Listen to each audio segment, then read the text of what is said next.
Hello, and welcome to the Kids Teaching Kids podcast. In this podcast, we have high schoolers come on and answer questions that middle schoolers have about high school. Whether it be band, college admissions, orchestra, or just general high school life, we are going to cover it all, so make sure to stay tuned if you want to learn something new. I am your host, Neil Gulati, and today we are going to be talking about theater. We've collected a group of questions from middle schoolers and picked out the most popular ones to answer for you today. I'm also joined by Finley Johnson, a rising senior at Frisco High School. She's also the elected president of Frisco High School Theatre. Over the past 2 years, she's served in the theater program as the vice president and secretary, as well as the founder of the philanthropy committee. Furthermore, Finley is one of 13 Texas State Thespian officers, meaning she represents the student voice for 16,000 students in theater that are part of the organization of the Texas Thespians. So, hi Finley, how are you doing? Hi, I'm doing great. How about you? I'm doing pretty good. Thank you for being here today. Absolutely. So, like I said, we've collected a group of questions and we've picked the most popular ones, the most requested, and we're going to answer them, me and Finley. So, Finley, why don't you give us a brief overview? How does theater work? How much of a time commitment is it? Just give us like the general process of high school and how it differs from middle school.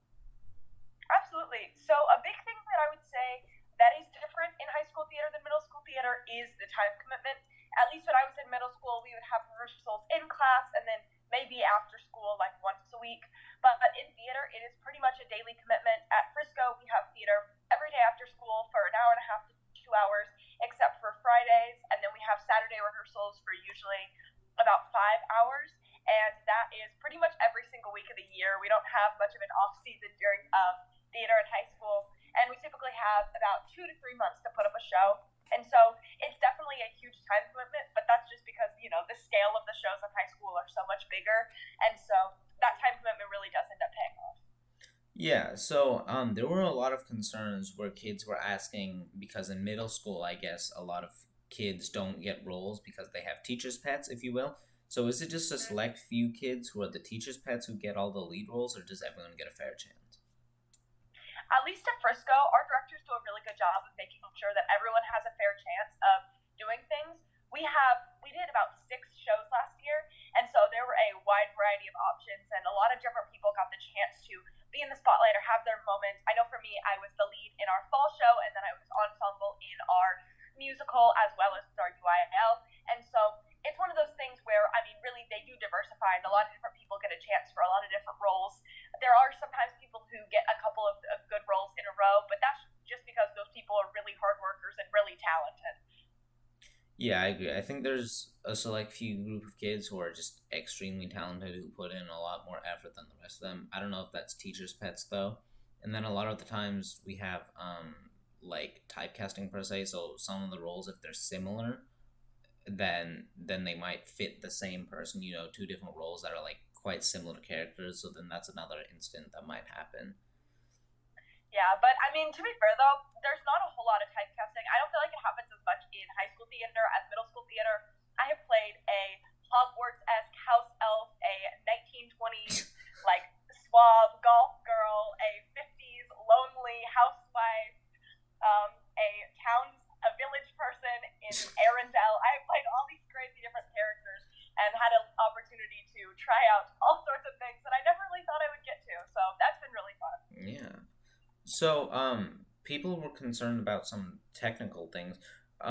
Where do people get costume shoes, or does the school provide them? Like, is there a good place to get them cheap and like good quality? So the school typically does not provide shoes. Costumes, the school, at least Frisco, does provide, but shoes are typically our own job. Honestly, a lot of the time, I just have a pair of black character shoes that I found on Amazon for like $30 that I was able to get.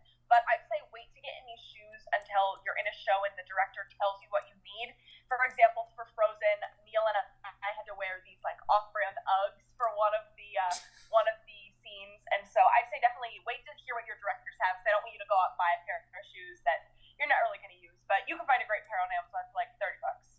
Yeah, but I think for the guys, generally the character shoes are literally just like dress shoes. So if you have a suit even and you just have like a pair of black dress shoes, that generally will work for a lot of the shows. So don't go out and buy anything, like Finley said, until you know what the director needs. So, with stage makeup, how does the stage makeup work? Do they have to learn how to do it? I think this is more a question for the guys, but like, do you have to learn how to do stage makeup, or do people do it for you?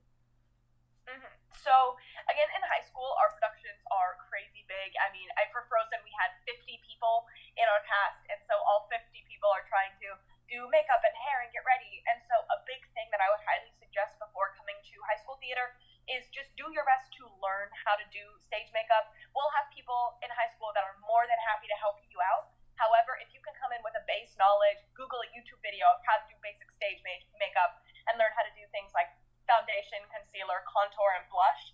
And then from then on, you can have people that can help you. But that just does a big service for your technicians and your makeup people and just helps make the whole process easier.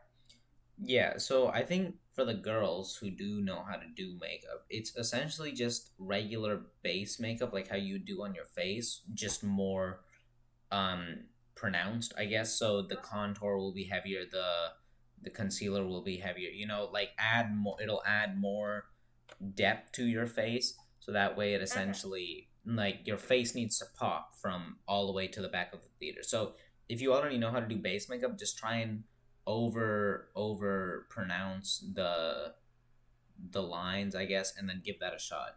But yeah, Finley said there's a bunch of good videos on YouTube. For the guys, I don't know if you guys own makeup, but I'm sure your school might have some just sitting there. So if you want to go to school and try it there, or if you want to like borrow from a friend and just look it on YouTube, it's quite simple to learn. It takes a few tries to get it down.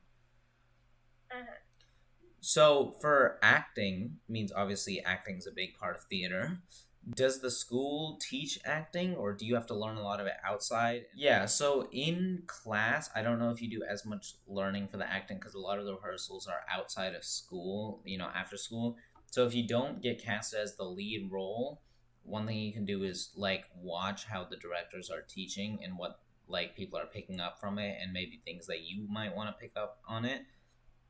But and then outside of school, one thing you want to be aware for like acting classes is there's a lot of scams, unfortunately, because it's especially with child actors, there's a lot of people trying to take advantage of that. So like I saw this thing once for acting. It was like an acting audition or something. And I was like, oh, that's cool. Let me try it.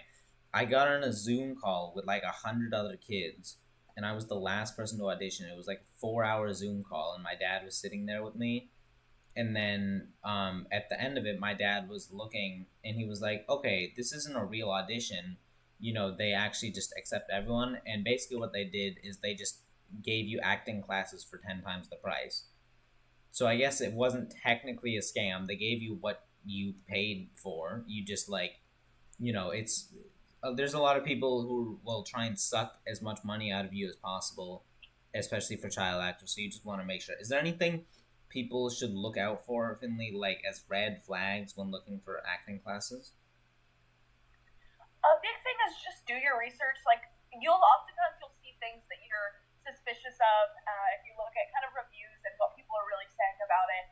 And if something seems too good to be true, it probably is. If someone is promising that you're going to be ultra duper famous if you take their one class, it's probably too good to be true. So just be wary, be smart when you're deciding to do acting outside of school, and just do your research. Yeah, I think one red flag, if you see them posting online like, oh, these are all of our kids who've learned from us, and then it's like a bunch of super famous actors, like a bunch of them, I'm not talking one, like 10 of them, then that's like, okay, yeah, maybe they're just really good.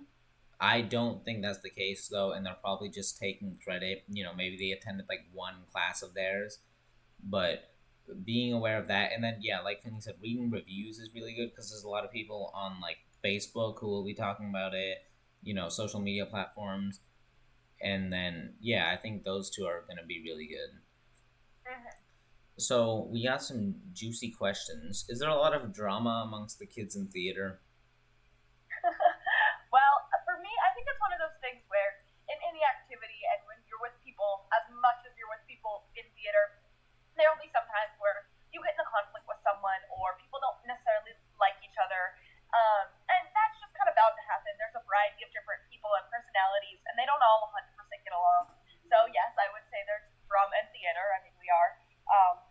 Theater. theater, so Yeah. it kind of comes with it. However, there's kind of this unspoken agreement, at least within Frisco, that's like if even if you have a conflict with someone, even if y'all don't really get along, we have a duty to not let that interfere with our work and interfere with the shows. If I don't like someone, that's fine, but I can't be like, I refuse to be on stage with this person. I won't do this because that just brings such a negative energy to everything. And so, you can have your preferences. There's people that don't like each other, and there's problems. But in general, I think we all just kind of have an agreement that we put that aside during shows and make sure that we can put our best work out there as possible. Yeah, I think the good thing is there's like a lot of kids in theater, probably like 100 kids. So you don't have to hang out with everyone, you don't have to like everyone, but don't let that get in the way of like your acting. Your goal, your job is to put on a show. So don't let like breakup drama or something get in the way of that. What Yeah. it's not worth it. And if you have problems with someone, that honestly might hinder your ability to act. If you are like, I hate this person, I won't be on stage with them, well, you might have just taken an opportunity to have a great role away from yourself. So, Yeah. just make sure that you're being wary of that and being open and accepting. Yeah. Someone said, "Is theater a safe place to be myself? I'm in an extremely homophobic area as a gay individual, and I don't feel safe coming out. Is theater a good place for me?" I think that theater is a fantastic place for you. Theater, there are people from all the different walks of life, all different experiences, all different backgrounds, and theater is a very open and accepting place. In and of itself, theater is born out of vulnerability. Good theater is born through vulnerability, and so we form really close connections within theater that kind of help you to be vulnerable and be yourself around all of these people. And so I know I'm definitely really close with everyone there, and everyone is so supportive of everything and everyone. And so I think that's a really safe space for you. Yeah, I think I feel like in Frisco it definitely is. I don't know about every area, like, but I think even we're not in the most democratic leftist place, where in Texas there's a lot of people who are anti-LGBT, but I think in our area theater's still like a good place to be. So I think it really depends. You'll sort of have to feel it out, but I think you'll be pretty good. Yeah. So there's in high school theater, you have directing, you have dancing, singing, you have instruments, tech, writing, films. There's I feel like there's a lot more options compared to middle school. So is there like a next level for people to learn and grow in any of these areas? I think in that transition to high school, as you come into high school theater, there are so many different opportunities for you that are expanded tenfold through middle school, and also some new ones are created. Like for example, film stuff. I know that Neil does some film things, and our directors do a really good job of kind of helping facilitate, as well as some other students in our classes that are interested in doing films. They help facilitate that. If you're interested in things like directing or stage managing, if you come up to your directors and tell them, they will, as a freshman, you come in and you're like, look, this is something I'm interested in. I want to learn how to direct. They have a lot of opportunities to help put you in those positions.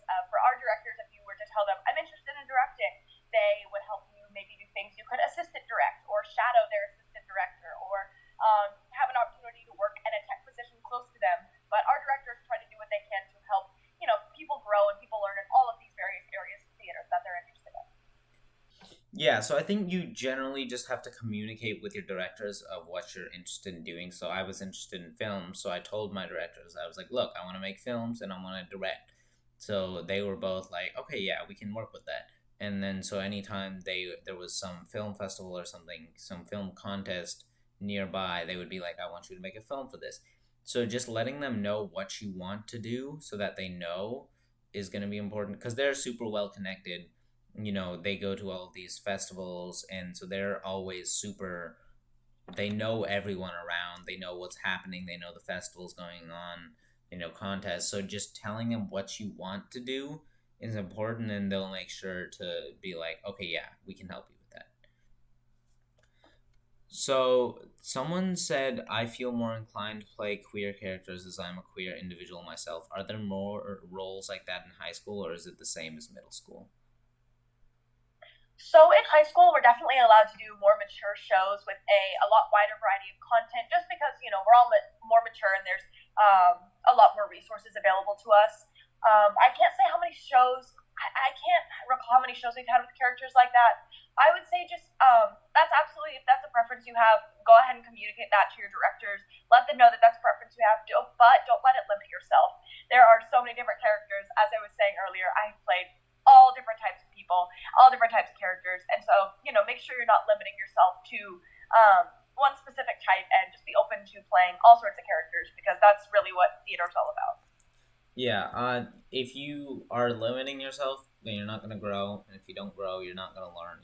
It's just I understand where you come from, but like I wouldn't count on only playing queer characters, because then you're just telling yourself, you're putting yourself in a box, and that's the last thing you want to do. So, how do competitions work in high school theater, and how do they differ from middle school? Ooh, okay. So competitions in high school are actually one of my favorite things. They're probably my favorite part about high school theater, because there are two big competition opportunities in high school. One of which, if you were in theater in middle school, you might kind of know about, and that is UIL, which is where you and your company of 24 puts on a 40-minute play, and you get to compete that at all different levels. And so in middle school, I know that just has zone and district, but in high school, that competition goes all the way up to the state level. And so you have an opportunity to compete and show your show to people throughout the state of Texas that might live hours and hours away from you, which I think is fantastic. And it's such a cool learning opportunity to do this show with this group of people. And along with that, we have a festival in November called the Texas State Thespian Festival. That's a facet of the International Thespians. That is this big festival at the Gaylord here in Dallas. It's 3 days, and you get to come and you can do workshops, and you can watch shows, and also you get a chance to compete. So me and my friend Samantha did a duet musical, and we competed with it and got a perfect score and advanced to nationals, which we actually have that competition in Indiana next week. But it's another really, really cool opportunity to compete and practice and hone in your skills, which I love. If y'all end up going to Texas Thespians Festival next year, come find me. I'll be in a lovely little sash. So, yeah. Yeah, I think the biggest difference is just the level of competition. Obviously, in high school, you're just going to be competing against kids with much more experience, probably twice as much, 4, 5, 6, 7 years, compared to in middle school, you have like 2 to 3 years of experience. So just you get to see more interesting shows. The acting's going to be significantly more advanced. The tech will be way better. Just the shows you get to see and compete against are much higher quality. Mm-hmm. Absolutely.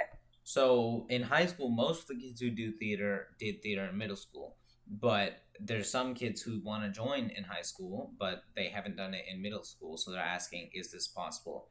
It definitely is. I joined theater my junior year after not doing it, so most kids had a 5-year head start on me. But so obviously you're gonna have to put in a lot more effort, right? You're gonna have to see, where do I stand, where do I want to be, and then make a plan to get there, right? So, but don't handicap yourself. I don't want to walk into the black box or the theater room and say, oh, well, these kids have 5 years on me, so I can't compete. It's not possible. It's gonna be way harder, and I guess it's just not fair in that way. But I made a choice. I didn't do theater until junior year, so that's on me. And now I just have to figure out, if I want to be at the same level as them, what do I have to do to get there? Mm-hmm. I definitely think that there are so many opportunities for people to come in who have never done theater before, and just have an opportunity to learn and become integrated. People who have never done theater before are just as much a part of the department as people who have been doing it since the day they were born.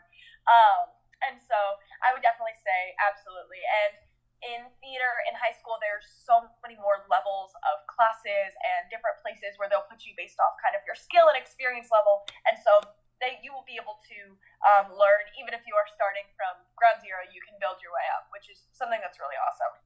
Yeah, so talking about ground zero, how do you enter the department and just give a good audition, and like from the second you start freshman year, and just start off strong, Mm-hmm.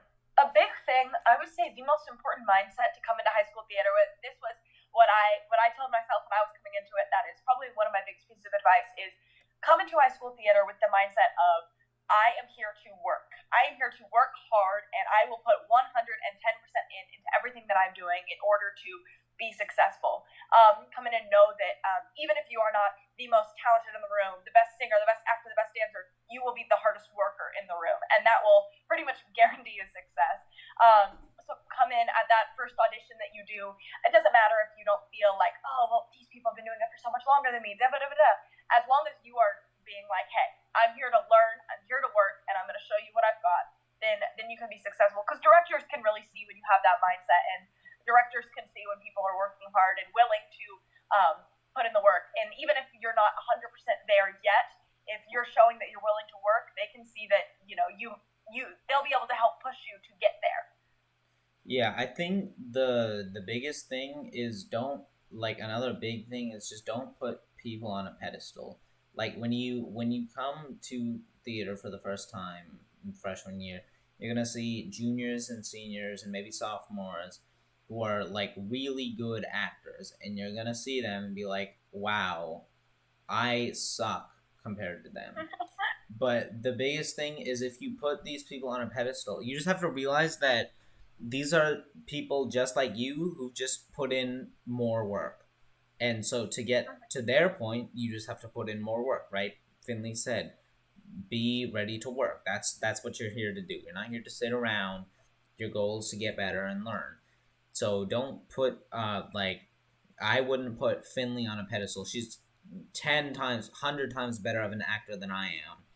But I'm not gonna, that's not to say that I can't catch up to her. It's just that I need to put in the work, put in 100 times more effort, which I don't think is possible because she's just doing theater all the time. But just you just got to see that all I need to do is put in the work, and then I'll get there. So a lot of people are shy, obviously. People get stage fright getting in front of crowds. So how do you get over stage fright when it comes to peers and audience, judges, directors, etc.? A big thing when you're coming into high school is we do activities and we do things to kind of help break you out of that. I know transitioning to high school theater can be very, very scary, but as president of our officer board, a big thing that a lot of the officers and kind of the student leaders within the departments that you're going into are going to try to do is try to help make you feel connected with that department. We do a breakfast on the very first morning of school for new people. We have a newbie week. We have big sibling, little sibling programs and buddy programs and committees, and we have all these things where we try to get the underclassmen involved. But a big thing is just, again, coming with that mindset of like, you know what, I'm here to learn. It's okay if you're a little bit nervous at first, but come in knowing that you're going to be put outside your comfort zone. But as long as you're willing to learn, then that's going to be okay. Yeah, so that was the nice way to put it. I would say that means ultimately you just have to understand that if you want to get to the top, you want to be one of the best actors in the department, then you're not really allowed to have stage fright. Obviously, you will get nervous. That's fine.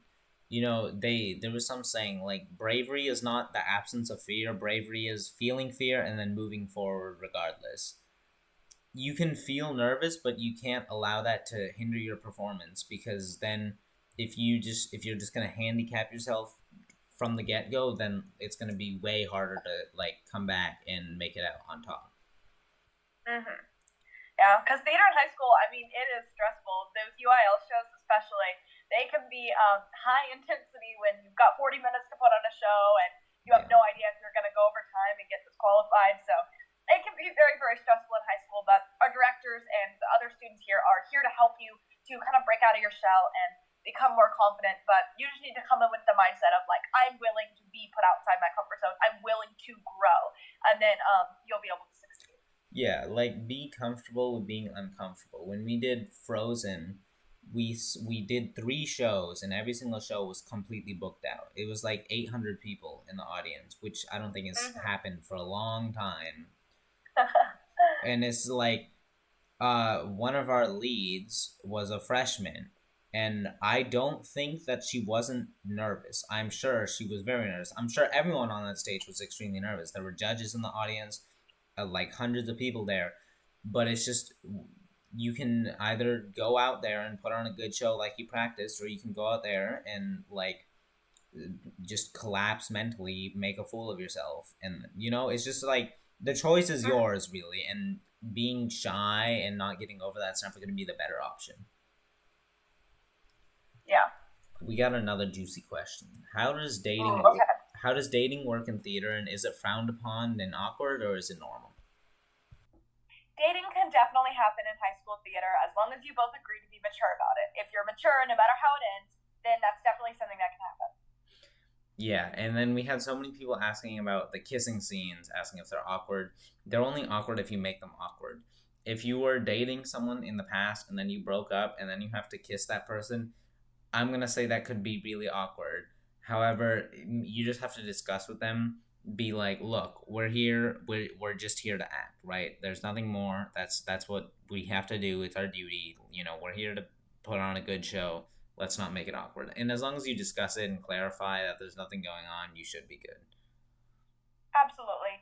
As long as y'all have a discussion about it, and again, you guys are both mature, you're just acting, and as long as y'all both know that, then it'll be okay. But also, you don't have to stage kiss people, or you don't have to kiss people in order to succeed in theater. If that's not something you're comfortable with for whatever reason, you don't have to compromise that just because you feel like you have to in order to be successful. If that's something you're really not comfortable with, and you communicate that with your directors before the show, if you tell them, hey, look, I'm really not comfortable with kissing anybody, I really don't feel like I want to do that, then they will absolutely take that into account, and they won't cast you as a role that you'll have to do that for. It might hinder a couple of your roles. You might not be able to play as much, but if you're not comfortable with it, you can still 100% be successful in high school theater without having to kiss people. If that's something you're comfortable with, then yeah, absolutely do that. But if you're not, then that's okay as well. Yeah, that's absolutely correct. So, people whose parents are unsupportive of theater, how do you convince them to let you do theater in high school? A big thing is that theater has so many positive benefits that are outside of just like, you have fun singing and dancing and acting on stage. I don't want to go into theater. I'm planning on going into aerospace engineering, yet I have still found so many positive things of theater that have helped me so much in my life, because theater is not very closely related to, building airplanes and rocket ships, but it has helped me with my interpersonal skills, and if I'm interviewing with someone, I'm better at speaking with them. I'm also better good at public speaking because of theater, and it's opened up a lot of opportunities for me to help participate in things like my school's production of Shattered Dreams and things like that I've had a lot of really cool opportunities that have opened up because of the skills I've learned from theater, as well as a bunch of memorization skills, because if I can memorize a 2-page monologue, I can memorize some vocab words for my English class. If you're curious to find more statistics about this, if you Google Texas Thespians Monthly and you go to their March edition, there's an article written by me and a couple of the other state thespian officers called The Benefits of Theater in Low-Income Communities. But on there's all of these statistics on just how beneficial theater is to people's education and mental health as well. So if that's something your parents aren't sure about because they don't really see any benefits of it, that's absolutely something that you can find some statistics and share that with them. Yeah, and I know a lot of parents also might be concerned about the academic side of it, about, like time and how your grades might fall off. I would say to those parents, tell them, be like, look, let me do it for a semester, or let me do it for a year. And if my grades fall off, then I will quit. You got to make a deal with them. If my grades are good, then I get to stay in theater. If they're not, then I have to quit. So then you have to maintain your grades all 4 years. But if you don't, then, you have to respect your parents' end of the bargain if they're going to respect yours, and you have to quit theater. So it really just, if you can manage your time effectively, then you should be fine if that's the concern.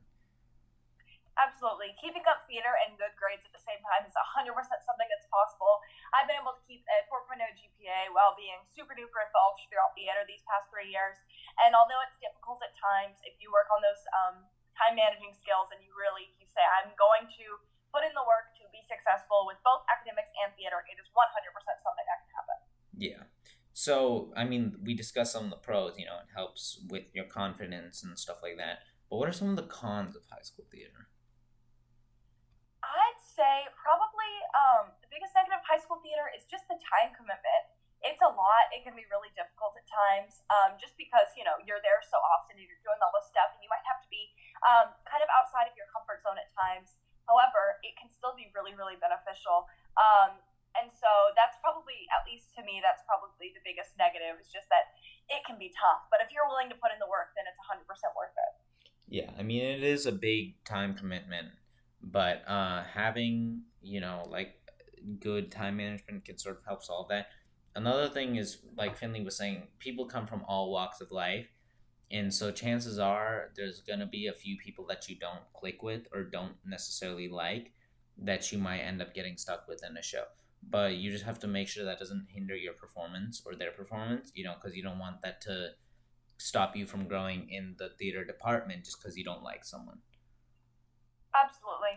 There's kind of a little unspoken rule within theater. You've got to be willing to kind of put aside your differences sometimes and work with people. That I kind of talked about that earlier with conflicts. But even if you don't 100% love every single person there, you can find something you like about pretty much everyone in that room just because you spend so much time with them. And I've been able to make friends with people that I wouldn't ordinarily see myself being friends with outside of theater, which has been really cool. Yeah, so, and also some people were saying that they're wanting to quit theater and they were wondering if they should stay in it and why they should.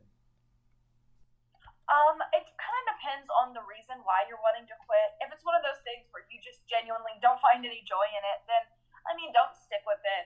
If you just absolutely hate it and you loathe every second of it, because, you're not going to have any fun there, and you're not going to grow if you're not at least having a little bit of fun with it. However, if you're feeling, sometimes you might be feeling stuck. That's something that happens to a lot of people, especially in middle school theater. There's definitely a limited amount of opportunities. There's less roles that are available. Tech is pretty limited. But once you get into high school, a lot of those roles are expanded upon a lot. There's so many more acting opportunities. There's an insane amount. There's like a bazillion different types of tech jobs that you can take on. There's directing. You can do film stuff. All of these types of things that can be super duper interesting and that you can try out when you get to high school theater. So that's definitely something that if you're feeling like you're not wanting to stick with it because you're kind of bored, try something new within theater, because there are all these crazy different opportunities. But I'd say it's still something very beneficial to kind of stick it out. Yeah, for sure. And if you're concerned about, not being able to maintain academics or having no time, I'll say that it means obviously you will have less time in the day. You'll probably be home by 8 o'clock and then eat dinner until 9, and then your homework will start at 9. So you'll definitely have less time to do work and probably hang out with friends. But if you genuinely enjoy theater, then it might be worth it for you. If you have bad time management, then you either will want to improve that or you'll probably want to quit theater. Because if you have bad time management and you do theater, you're in for a long year. But if you have good time management or you can improve on it and figure out how to knock your homework out fast, study effectively, then yeah, you should be good.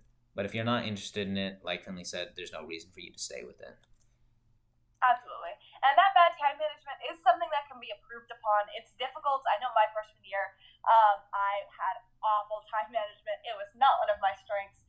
But because of theater, because it's so demanding, I kind of learned that if I want to be successful in both grades and theater, I kind of have to learn that time management skills. And so I was able to kind of work through that. So that's definitely something that can happen, but you just need to be willing to be like open-minded about it. Yeah. So, Finley, over the past few years, you've stacked accolades and awards more than I can count on my fingers. What made you successful in theater compared to some of the others? I think the biggest thing that's made me that successful is, again, that mindset of I might not be the most talented person in the room, but I can absolutely make sure that I am the hardest working person in the room. I approach every role and everything that I do within theater with the mindset of I'm just going to put 110% in, and my goal is to come out a better person and to learn, even if it's a small role or the main character, whether I'm running to be president or a state thespian officer, or I'm just doing an activity within theater and hanging out with some of the younger kids as a part of an activity we do. I'm trying to put in 110% and come in and know that I will be the hardest working person in that room. Yeah, also one thing you do really well that a lot of people don't do is that you take every role like it's extremely important. A lot of people who do ensemble roles don't take them seriously because they're like, oh, it's okay, I'm just in the background. But one thing you did is you approached it with, I'm still going to put in my 100% effort. And I think the directors see that and they say, okay, she's genuinely willing to help the department. She's not self-centered on how can I be in the center spotlight, but she's worried about how can we put on a good show. So I think that's really important as well. Absolutely. So I mean, that's what you did right, but what's one of your biggest regrets or mistakes that you made in theater? I think my biggest regret within theater was my freshman year not coming in and just 100% hitting the ground running. I was a little bit worried. I wanted to have some time to adjust. I hadn't done theater in a little bit because I didn't do it in eighth grade. So I was kind of nervous. And so I didn't audition for the fall show. And I really wish I would have because I know the people that did audition for it that were freshmen kind of got a little bit of a leg up. And they also got to make some more connections. They got to know our directors better. They got to know the upperclassmen in the department better. And so that's something that's really important. I wish that I would have just been more willing to hit the ground running. So as you move into theater in high school, just be willing to do whatever you can to try to be successful. Yeah, and what's some of the best advice you could give someone transitioning from middle school to high school theater? A big piece of advice, again, is just be the hardest working person in that room. As you're coming into high school, show your directors that you are willing to put in the work to be successful. Even if, you do an audition and you're not 100% yet, they can see that and they can, kind of work with you to help make you better. And another thing is find the joy in the little roles. If you don't find the joy in every role you do, then you're not going to love it because you're not always going to love every single role you play. When I was first cast as the little house elf Biffy from the Hufflepuff Hogwarts house, I was not 100% super duper excited about that role. However, I managed to find, little parts that I really enjoyed and ways to make it fun for me and things like that. And that just finding that joy and finding something you love about every single little role can make theater just 10 times more enjoyable, whether it be ensemble or a lead. You will find a way to love whatever you are doing. Yeah, I mean, no one's forcing you to do theater, so if you're not having fun with it, then you might as well just quit. I think that's honestly the perfect place to leave off. Work hard, don't give up, have fun. That's, I think, the main takeaway we can get from this. Well, Finley, thank you so much for being here. I appreciate you a lot. Absolutely. Thank you so much. That's all the questions we have from you guys today. If you do have any more questions that you would like to ask us, make sure to let us know and we'll make sure to answer them. Other than that, that's all we have for the Kids Teaching Kids podcast. Make sure to tune in next Thursday for our next episode. Thank you so much, Finley, for being here, and I hope you all have a wonderful day.